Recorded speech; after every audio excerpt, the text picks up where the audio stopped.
आज कवर करेंगे problem solving. तो प्रॉब्लम्स एक कॉमन चीज़ है जो कि हर समय आता है, नया चैलेंज कुछ आता है, नया कुछ ना कुछ आपके सामने आता है डिफ़िकल्टीज। तो उसको कैसे फेस करना है, कैसे सॉल्व करना है, कैसे डील करना है, आज जानते हैं। तो प्रॉब्लम सॉल्विंग अगर करते हैं उसको, तो आपको एक बेटर रिजल्ट मिलता है। और सक्सेस होता है एबिलिटी टू सॉल्व प्रॉब्लम्स। आप किस तरह से आप एक प्रॉब्लम को सॉल्व कर रहे हैं, उससे आपका जो सक्सेस है वो डिफाइन होता है। तो क्या क्या स्टेप्स होते हैं प्रॉब्लम सॉल्विंग के लिए, आज जानते हैं। तो फर्स्ट ऑफ ऑल, जो प्रॉब्लम है उसको आपको क्लियरली डिफाइन करना पड़ेगा। तो कैसे डिफाइन करना है कि क्या क्या फैक्ट्स हैं, मतलब एक्चुअल जो रियल होते हैं वो सब फैक्ट्स आपको कलेक्ट करना पड़ेगा, अदरवाइज टाइम वेस्टेज होता है। तो लैक ऑफ क्लैरिटी नहीं रहना चाहिए। उससे क्या है, क्लियर पिक्चर अगर आपके सामने फैक्ट्स हो तो आप उसको सॉल्व कर सकते हैं। सेकंड पॉइंट में होता है फाइंड पॉसिबल कॉजेस। क्या जो रीज़न है, कैसे ये हुआ और क्यों हुआ, और ये प्रॉब्लम कहाँ से ओरिजिनेट हुआ है, ये आपको जानना पड़ेगा। मोस्ट ऑफ द केसेस क्या होता है, इसी दौरान ही आपका प्रॉब्लम का सोल्यूशन आपको दिखने लगता है। थर्ड पॉइंट कि पॉसिबल सोल्यूशन क्या क्या हो सकता है वो आपको सोचना है। जितना मोर ऑप्शंस रहेगा उतना उसमें से एक बेस्ट निकल के आएगा, और वो उसका बेस्ट सोल्यूशन होता है, वो आपको डिसाइड करना पड़ेगा। उस समय आपके पास बहुत सारा चॉइस या ऑप्शंस होगा, उस समय क्या क्या पॉसिबल सोल्यूशन हो सकता है।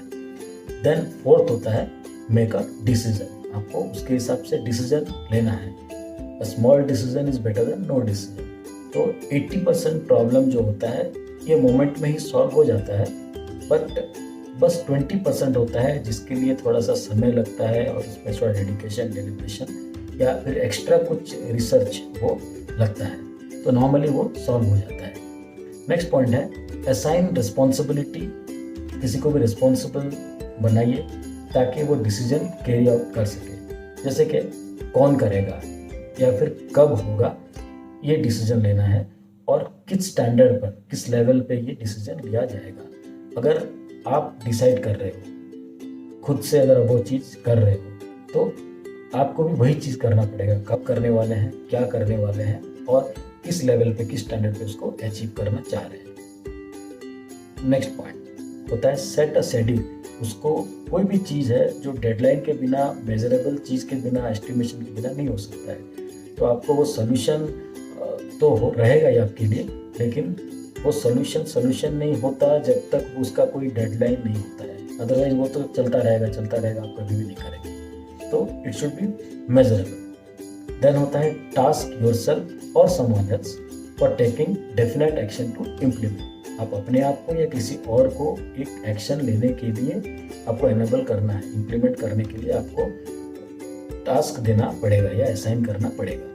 इसीलिए बोला जाता है कि एक्शन इज एवरीथिंग। एक्शन लेना ही चाहिए। तो इसमें आप बोल सकते हैं कि बहुत सारे लोग में प्रॉब्लम सॉल्विंग एबिलिटी होता है, और ये एबिलिटी जितना जिनमें होता है उसके हिसाब से वो प्रमोट होते हैं या फिर ज़्यादा हाईएस्ट पेड होते हैं, और वो बेस्ट एम्प्लॉयज़ होते हैं एक ऑर्गेनाइजेशन में। तो ये प्रैक्टिस करने से आप लर्न कर सकते हैं। तो नॉर्मली एक चीज़ सबसे बड़ा होता है कि सॉल्व जब कर रहे हैं प्रॉब्लम, तो उसको पार्ट में आप सॉल्व कर सकते हैं। एक बड़ा चीज़ आ गया आपके सामने, तो इसको ऐसा नहीं कि इसका क्या करूँ क्या नहीं, इसमें छोटा माइन्यूटली उसको पोस्टमार्टम करना है।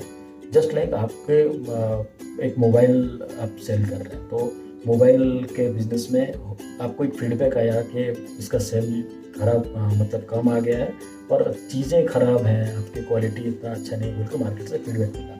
तो आपको क्या देखना पड़ेगा, एज ए होल पूरा मोबाइल को बदल देंगे क्या? उसमें क्या होगा, उसमें मोबाइल का चिप होता है, कैमरा होता है, लेंस होता है, चार्जर होता है, बैटरी होता है, टच स्क्रीन होता है, उसका बिल्ड क्वालिटी होता है। इस सबको ओवर टाइम आपको इम्प्रूव करना पड़ेगा, माइन्यूटली अलग अलग जाके, तभी एक पूरा एक बड़ा जो एक मोबाइल उसमें होगा और वो उसका क्वालिटी इम्प्रूवमेंट होगा।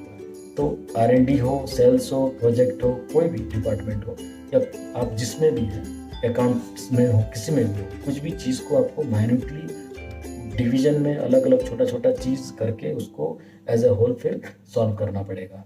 तो कस्टमर सपोज डिससेटिस्फाइड है, उनके क्वेरीज हो सकते हैं, उसका रिजोल्यूशन को देखना पड़ेगा, आपका नॉलेज, कस्टमर डेटा को देखना है, रिव्यू देखना पड़ेगा टेक्निक को, एसेट्स या सोर्स डेवलपमेंट आप देख सकते हैं। तो इससे पर्सनल स्किल को भी आप देख सकते हैं, जैसे कि उसमें बॉडी लैंग्वेज इंप्रूव करना है क्या, eye contact management, etiquettes, training, learning या प्रोडक्ट ट्रेनिंग को इंप्रूव करना है क्या, उससे एज ए होल क्या पर्सनल स्किल डेवलप होगा। वैसे ही कुछ भी चीज़ को छोटा से बारीकी से देख के पार्ट में अगर आप उसको रिवीजन करते हैं और उसमें पोस्टमार्टम करते हैं, तभी वो प्रॉब्लम एक साथ कलेक्टिवली सॉल्व हो पाएगा और एक बड़ा रिजल्ट को देगा, क्योंकि बूंद बूंद से सागर बनता है। Thank you so much. Thanks for watching.